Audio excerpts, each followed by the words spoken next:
जय श्री कृष्ण। तो आज हम एक टॉपिक के बारे में पढ़ने जा रहे हैं और वो पिछली क्लास में हमने भाग 2 के बारे में पढ़ा था। इस क्लास में हम भाग 3 के बारे में पढ़ रहे हैं और भाग 3 के तहत भारतीय नागरिकों को मूल अधिकार प्रदान किए गए हैं और ये मूल अधिकार हमारे भारतीय नागरिकों को प्रदान किए गए हैं जिनको कोई नहीं छीन सकता है। विशेष तौर पर हमारी सरकार भी नहीं छीन सकती है। ये मूल अधिकार हमारे सभी नागरिक हैं या नागरिक नहीं उनको प्रदान किए गए हैं। मूल अधिकारों की बात करें हम तो मूल संविधान में जब हमारा संविधान बना था उस समय मूल अधिकारों की संख्या 7 हुआ करती थी, लेकिन वर्तमान में हमारी मूल अधिकारों की संख्या कितनी कर दी गई है? 6 कर दी गई है। तो एक मूल अधिकार कम हुआ है। जो मूल अधिकार कम हुआ है उसे हम 44वां संविधान संशोधन के तहत हटा दिया गया है। 44वां संविधान संशोधन 1978 में हुआ था।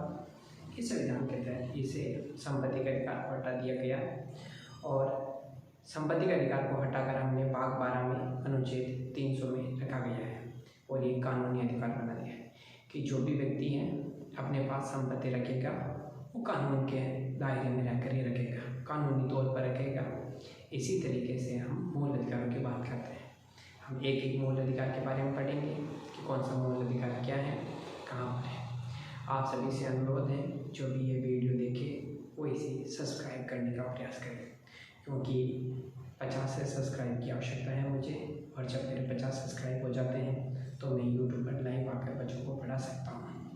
तो बहुत सारे बच्चे हैं जो मेरे से यूट्यूब से लाइव पढ़ना चाहते हैं, वो यहाँ पर आ नहीं सकते हैं। तो इसीलिए मेरा प्रयास रहेगा कि जो भी आप देखो कृपया करके इसे सब्सक्राइब करने का प्रयास करें। हम स्टार्ट करते हैं हमारा मूल अधिकार के बारे में, भाग 3 के बारे में हम बात करते हैं। तो मूल अधिकार हम बात करेंगे, जैसे कि हमें बताया कि हम भाग 3 के बारे में पढ़ रहे हैं और भाग 3 में अनुच्छेद 12 से लेकर 35 तक भारतीय नागरिकों को क्या दिए गए हैं? मूल अधिकार प्रदान किए गए हैं। मूल संविधान में इनकी संख्या 7 हुआ करती थी, जैसे कि मैंने आपको बताया, लेकिन इसे हम 44वें संविधान संशोधन 1978 में संपत्ति के अधिकार मूल अधिकारों की श्रेणी से हटा दिया गया है। इसे भाग 12 में अनुच्छेद 300 के तहत एक कानूनी अधिकार के तहत रख दिया गया है।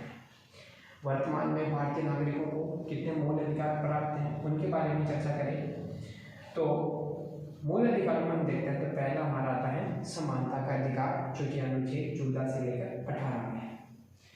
दूसरा आता है हमारा स्वतंत्रता का अधिकार। इसके तहत भारत के सभी नागरिकों को कुछ कार्य करने की सीमित तौर पर स्वतंत्रता दी गई है, जैसे कि 19 से लेकर 22 तक स्वतंत्रता के बारे में हमारे भारत के संविधान में उल्लेख किया गया है। फिर तीसरा आता है शोषण के विरुद्ध अधिकार, जो कि अनुच्छेद 23 और 24 में है। फिर आता है चौथा धार्मिक स्वतंत्रता का अधिकार, जो अनुच्छेद 25 से लेकर 28 तक इसका उल्लेख है। फिर हम देखें कि पांचवा आता है शिक्षा व संस्कृति का अधिकार। इस अधिकार में क्या बताया गया है? जो अनुच्छेद 29 से लेकर 30 तक इसका उल्लेख किया गया है। फिर हम बात करें तो संपत्ति का अधिकार, जो कि छठा मूल अधिकार हुआ करता था और अनुच्छेद 31 में आता था।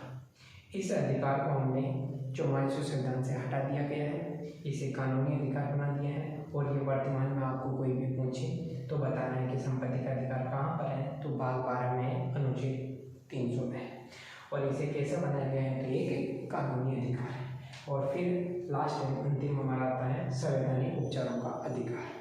संवैधानिक उपचारों का अधिकार से यह तात्पर्य है कि यदि हमारे इन 6 अधिकार, जो कि संपत्ति का अधिकार हटा दिए गए हैं, बाकी 5 अधिकार बचे हैं, इन 5 अधिकारों का कभी हनन